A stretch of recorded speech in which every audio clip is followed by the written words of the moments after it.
we did find out the sex of the embryo. Hello and welcome back to my channel. I'm Jax if you're new here, and this is where I share about our infertility, IVF, adoption, and parenting journeys. If any of that's your jam, you can hit subscribe down below. Today I'm going to give an IVF update, which I know I literally said I wasn't going to do. Probably not be running infertility content for the next few weeks because there's not going to be anything going on. But a lot has changed in the last week, so I wanted to get it out. I wanted to share. I have a bunch of topics, a bunch of updates I want to do in this video, so I am literally finishing out my workday. I'm just monitoring to see if my boss IMs me back, and then I will take you on the rest of our evening so I can get all of these little tidbits out. The first thing is I did not obviously have to wait till September 15th or even August 15th to get my call back from my doctor. I think my tone must have come across on that phone call. So I actually got a call back from my doctor the very next day because squeaky wheel gets the oil, yeah? Well, we'll just file it under like self-advocacy or something. And we actually had a great conversation about next steps and ERAs. I can already tell I'm about to go on a weird little side tangent about ERAs. If you totally know what they are about, then skip to here. If not, bear with me. ERA stands for Endometrial Receptivity Assay, and it is a fairly new test. In fact, it's still in the experimental stages, that is meant to determine your implantation window. Most women have the same implantation window, but 12% of women are either pre or post receptive, which means an embryo is more likely to take if it was implanted earlier or later than the normal protocols. I can put the stats from the website of the company that produces this test right up there, but essentially the bottom line is that if you take a group of women and you give some of them this test and some of them not, the people who have this test, that group as a whole, will have about a 10% higher live birth rate than the people that go through embryo transfers without doing this test, which correlates pretty well to the fact that 12% of people have a shifted window. This test is experimental, which means it's not going to be covered by insurance, but sometimes the peripherals around it might be. Things like the blood tests and the ultrasounds and the medications will kind of fall under the same definition or same coverage as you doing an actual cycle, because that's more or less what they have to do for an ERA. You take all of your medications up to a transfer, and then instead of going into the office for a transfer, you get an endometrial biopsy, and then they ship that off and test it. And obviously you stop your medications there. That cycle is a bust. I mean, you just did this test and that's what you get from that cycle. And then for your next cycle, you can see if you should have your transfer before or after the normal window. Okay, all of that to say that we're not doing that. So I talked with her, I looked at the stats and talked with the husband. Say hello. Hello. And we decided that there isn't enough evidence, in my case specifically, to warrant doing this test.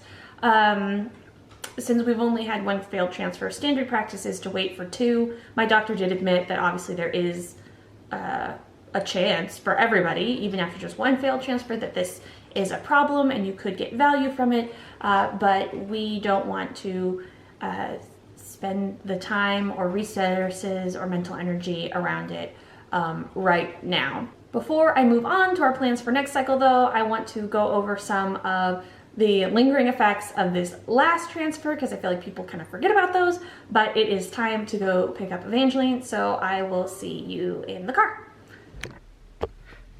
Okay, where did we leave off? Oh yeah, everything else about this cycle. A few things. One, we did find out the sex of the embryo, and I don't know, it was kind of a bummer, certainly not as impactful as like finding out the sex of the miscarriages we had. It's a little disappointing because it is the only embryo of this sex that we had. So of course we do know the sex of our remaining embryos, which it took me like a full week. I think it's actually good that I'm doing this a full week later because now it's getting me like excited to like think that I can like pick names and stuff, because that's really all that matters for me.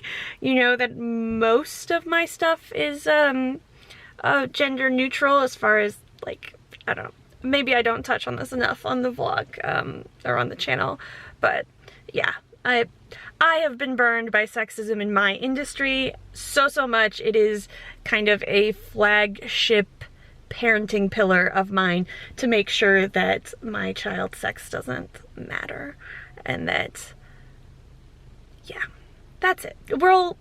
I can get into that a little bit later or more of how I do that. That is a complete side tangent, not important. Point is, I've kind of come full circle. Like, I had literally like a 10-minute, oh, that's sad thing about that. And then I was like, oh, that didn't affect me as much as I thought it would. I definitely thought it would, like losing the embryo like that. But anyway, not important. Okay, other things. Oh my God, my chest and my still hurt. It's been a week since our beta, and today is the first day I can say it's measurably better. Like, I don't wince every time I like sit down or like my arm touches my chest, like, but it's still there, which I'm like, come on, like this should be over by now, right? Speaking of things that are sticking around, weight. So I did gain 4 solid pounds during the course of this transfer. In the last week, I think I've dropped like 1.5 pounds of that. So some of that is clearly water weight, digestion tract not moving, grossness, and stuff like that. I'm not thinking I lost like 1.5 pounds of fat because I'm just so good at it. No, I think it was just everything's clogged, everything's holding on to everything as the drugs come out.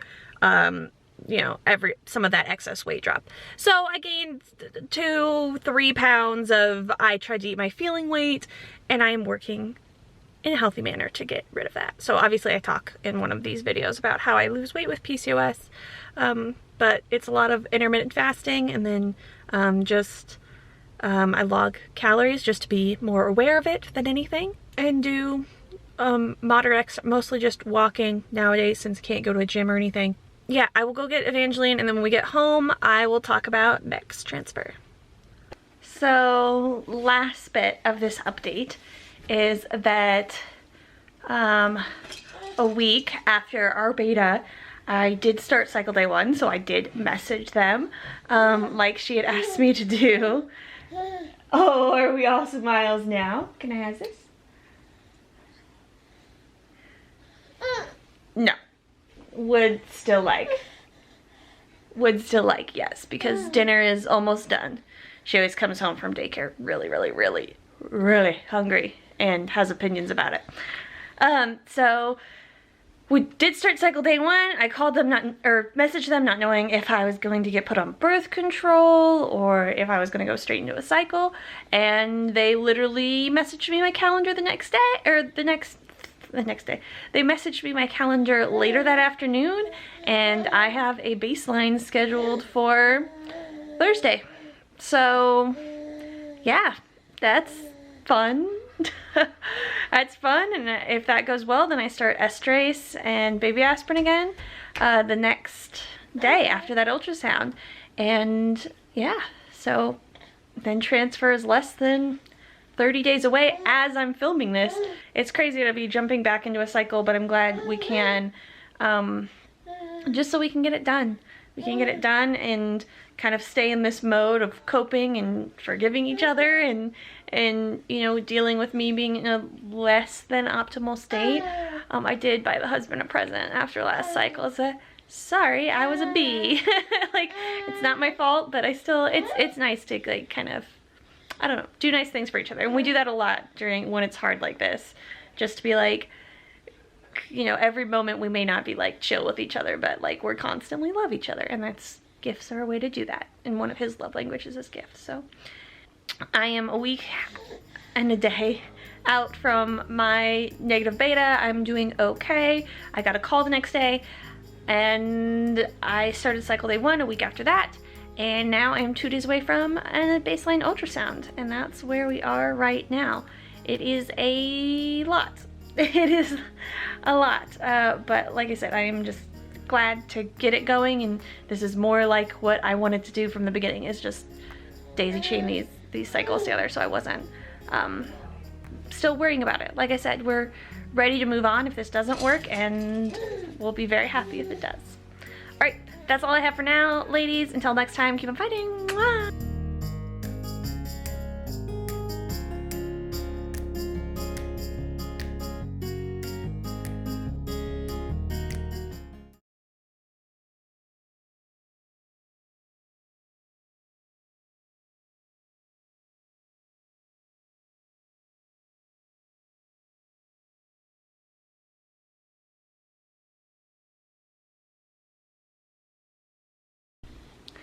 Okay. So last bit of this update is that a week after our beta, I did start cycle day 1, so I did message them like she had asked me to do. Oh, are we all smiles now? Can I have this? No. Would still like, yes, because dinner is almost done. She always comes home from daycare really hungry and has opinions about it. So we did start cycle day 1. I called them messaged them not knowing if I was going to get put on birth control or if I was going to go straight into a cycle, and they literally messaged me my calendar the next day, or the next day. They messaged me my calendar later that afternoon, and I have a baseline scheduled for Thursday. So yeah, that's fun. That's fun, and if that goes well, then I start estrace and baby aspirin again the next day after that ultrasound. And yeah, so then transfer is less than 30 days away as I'm filming this. So yeah, so close. It's crazy to be jumping back into a cycle, but I'm glad we can, just so we can get it done. We can get it done and kind of stay in this mode of coping and forgiving each other, and you know, dealing with me being in a less than optimal state. I did buy the husband a present after last cycle. So sorry, I was a bee.